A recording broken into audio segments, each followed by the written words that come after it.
pratique, messieurs. Celui qui veut se préparer pour ce qui va se passer à 120 ans. Que tout le monde n'ose pas penser ce qui va se passer à 120 ans parce qu'il a peur de ce qui va se passer à 120 ans. Alors je parlais avec quelqu'un, et il disait ouais mais comment tu vas faire quand tu vas arriver là-haut? Ah, on parlait de dentisterie, du métier, etc. L'honnêteté, machin. Il me disait bon, ne me parle pas de là-haut. Après il m'a dit bon, même si on parle de là-haut, t'inquiète pas, j'aurai des réponses. Comme je te réponds à toi, je leur répondrai là-haut aussi ce que je pense véritablement. Chacun il a plein de raisons au fond de lui.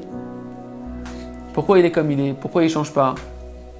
Pourquoi il peut pas demain aller à la yeshiva et rester la moitié de la journée à la yeshiva pour étudier, ou toute la journée à la yeshiva? Pourquoi il peut pas faire 1 heure ou 2 heures d'idbois des doutes? Chacun il a plein de réponses à ça. Pourquoi il n'arrive pas à préserver ses yeux? Pourquoi il n'arrive pas à arrêter d'aller à la plage? Pourquoi il n'arrive pas à fermer son ordinateur et puis aller sur l'ordinateur, mettre un filtre sur l'ordinateur, etc. Chacun il a plein de raisons. C'est la société, c'est ma famille, c'est ceci, c'est cela. Plein de raisons. J'ai été créé comme ça. On est en train de voir. Quand je me retrouve, il va dire mais mon fils, t'as pas compris.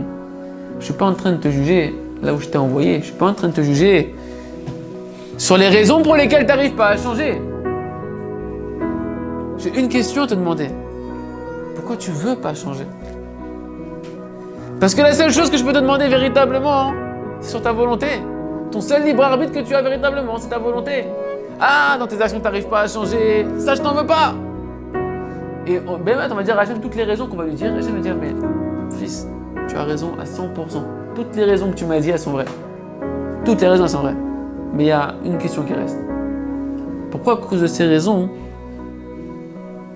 tu t'es désespéré de vouloir faire ma volonté?